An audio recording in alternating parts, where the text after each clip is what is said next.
শ্রীভূমি জেলায় একের পর এক নারী নির্যাতনের ঘটনায় সরব অখিল ভারতীয় বিদ্যার্থী পরিষদ। শ্রীভূমি জেলায় একের পর এক নারী নির্যাতনের ঘটনায় সরব হল অখিল ভারতীয় বিদ্যার্থী পরিষদ। গত 3 দিন থেকে একের পর এক ঘটনা সংঘটিত হচ্ছে জেলার বিভিন্ন এলাকায়। ভিনধর্মীদের হাতে নির্যাতনের শিকার হচ্ছেন হিন্দু যুবতীরা। এমন ঘটনায় ক্ষোভে ফুঁসছে বিভিন্ন সংগঠন। গতকাল অখিল ভারতীয় বিদ্যার্থী পরিষদের কর্মকর্তারা শহরের অ্যাওসি পয়েন্টে ঘটনার প্রতিবাদে অবস্থান ধর্মঘটে বসেন।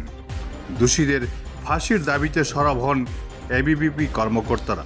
Bureau report Barak vision.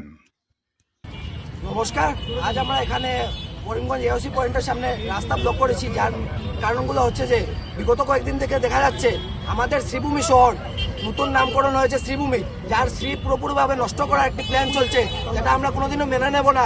আমরা দেখতে পেরেছি বিগত 2 দিনের মধ্যে দুইটি জঘন্য থেকে জঘন্যতম ঘটনা ঘটে গেছে আমাদের শ্রীভূমি শহরে।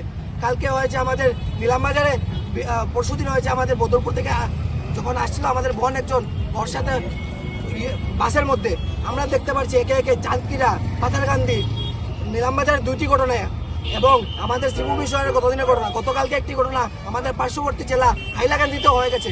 তার আমরা প্রকৃত বিরোধ জানাচ্ছি এবং আমাদের ডিমান্ড হচ্ছে যে যাদের আসামিদের অ্যারেস্ট করা হচ্ছে ওদের যাতে ফাঁসি হয়, এবং যদি ফাঁসি না হয় তাহলে এই আন্দোলন কন্টিনিউ থাকবে।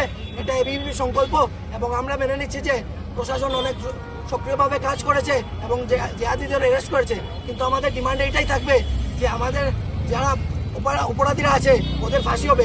কারণ দিন দিন দেখা যাচ্ছে যে ঘটনা হচ্ছে, অ্যারেস্ট হচ্ছে, কিন্তু তারপরে কিন্তু আর কোনো ধরনের অ্যাকশন হচ্ছে না। ওদের যদি ফাঁসি না হয় তাহলে আবার যারা প্ল্যান করছে ওরা ভয় পাবে না। যদি আমরা একটি কঠোর শাস্তি হয় তাহলে আর যারা নেক্সট এইভাবে ভাববে তারা ভয় পাবে। তাই জন্য আজকে আমাদের এই বিরোধ, এই বিপ্লব, এবং আমরা এই বিরোধ চালিয়ে যাব যতক্ষণ না আমাদের ডিমান্ড ফুলফিল করা হচ্ছে। বন্দে মাতরম।